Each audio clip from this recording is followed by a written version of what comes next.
Hi, this is Damon of Kolob.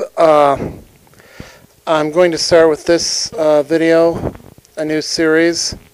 I don't know how many there'll be about life in Utah because, yes, it's true. I do live here in Utah, so to start off with, I'm going to talk about one thing that Utah is very known for good or ill, probably more ill. Utah's crazy drinking laws, so raise a toast. And let's talk about the Utah liquor laws. All liquor in the state of Utah is controlled by the DABC, Department of Alcoholic Beverage Control. It's a member board which is controlled on all sale, importation, everything with liquor and all licensing is done through this board. There is one requirement that you absolutely can't do that will one thing that will disqualify you from membership on this board. Let everybody take a guess. If anybody guessed ever had a drink, would disqualify you for being on the DABC, you're right. And if you guess that, you've been to Utah or probably live here.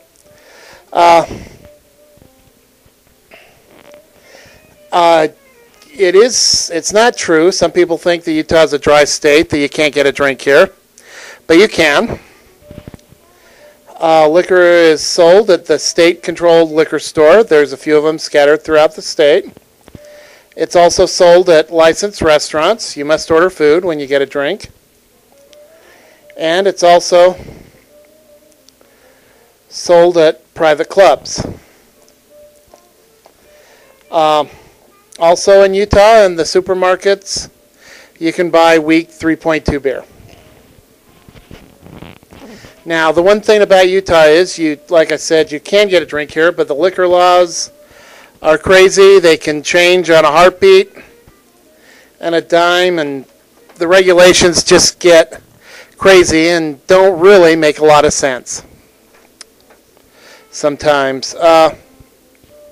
Some stories just to illustrate how crazy the liquor laws get sometimes.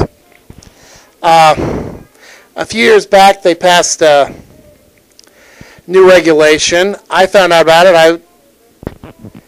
Me and some friends were just waiting to have dinner, so we just sat down at the bar, deciding we'd have a drink while we're waiting. And the bartender mixes the drinks, then walks all the way around the bar to hand us our drinks. Now notice we're sitting right at the bar because this is a new regulation. All the restaurants on that build a bar area and a club area can no longer use their bars. They've had to put up what's been termed jokingly as a Zion curtain, or a little piece of plastic across the bar, so they can't serve the drinks across the bar. So now, at a restaurant in Utah that has a bar, if you sit down, a bartender or a waitress will have to walk from the other side of the bar, walk all the way around, and hand you your drink. Makes a lot of sense, doesn't it? I don't know what it accomplishes, but that's what's going on. Another example, and this only happened in the last year, it is no longer possible to get wine coolers, or as they've also been nicknamed, Alky Pops in the state of Utah, because citing a whole bunch of junk, and I don't believe it's a gateway drink. Oh, give me a break.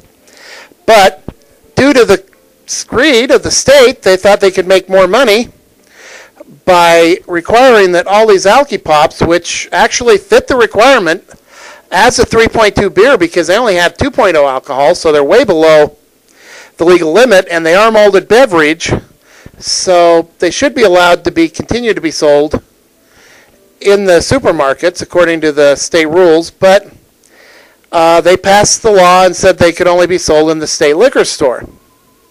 And they also passed the law that they had to be licensed, or not licensed, labeled differently than other things. So come to find out, the distributors of these, like the Bartles and James, the Seagrams, etc., of these wine coolers or alky pops, no longer think it's worth it to only sell to 23 stores. Plus, the state liquor stores do not have the shelf space to even carry them. So, at the state liquor stores don't carry the alky pops anymore, and they're outlawed everywhere else, so they're no more to be found. Which is too bad because it was a nice alternative at events other than crappy 3.2 beer. Okay. One thing that's always been a problem with the DABC, the local paper, the City Weekly, has covered this a lot, with claims by local club owners and local restaurateurs that they sometimes feel discriminated against by the DABC and that they feel they don't really get a fair shake because the DABC sometimes serves as judge, at judge, jury, and executioner. So, and some people just get enforced harsh, some don't get enforced at all. So it can be a real challenge for club and bar owners in the state.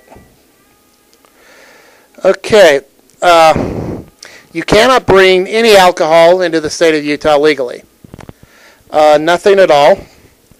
Any special orders that you want must go through the state liquor store. Here's a story I've heard about.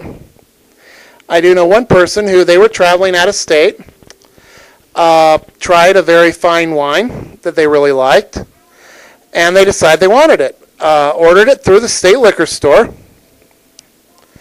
and had to wait over 10 months for it to arrive.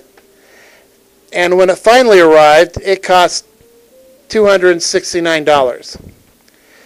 If in any other state, that same case of wine would cost $94, just as a simple mail order. So that's the markup that you find on booze in Utah. They also were trying to loosen up the liquor laws and get rid of the private club rule, which basically the private club rule, what that means is anytime you walk into basically what would be a bar elsewhere, it's called a private club, you have to pay a club membership. Typically, if you're visiting from out of town, that's going to be about $4 for each place you go into. So you can't really go bar hopping in Utah. The memberships can go anywhere for the locals, from $10 to $50 a year.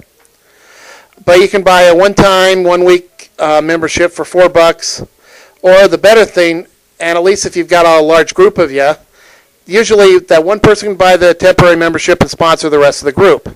The other way to drink in Utah, if you're visiting, when you go into a club, just kind of have them ask around and see if there's somebody in there who will sponsor you, and that will get you in without having to ask it. Now, this may have changed, but I did hear also if the private club was in a hotel where you were staying or right close to it, if you showed a room key, that would also waive the private club membership.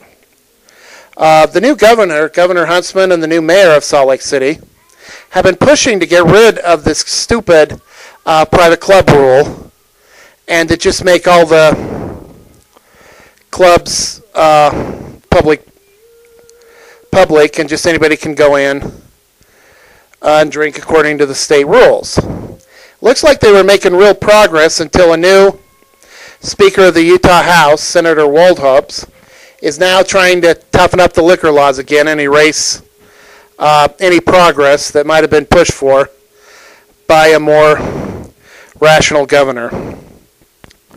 The one thing you can always say about the liquor laws in Utah, wait 3 or 4 months, they'll change, so very hard to keep track of them. These rules come and go. Also, one other thing, if you're traveling into Utah, no single drink can have more than 2 ounces of alcohol and no more than 1 ounce of any one particular alcohol. So makes it hard to get a martini or other drinks here. Just quick wrap up. What's the best place in Utah to get a drink? Nevada. Seriously, the best place is probably the Officers Club on Hill Air Force Base, but that's not open to the public. Only people who work or are in the military can go there. So anyway, that's the liquor laws in Utah. This is Demon of Kolob out.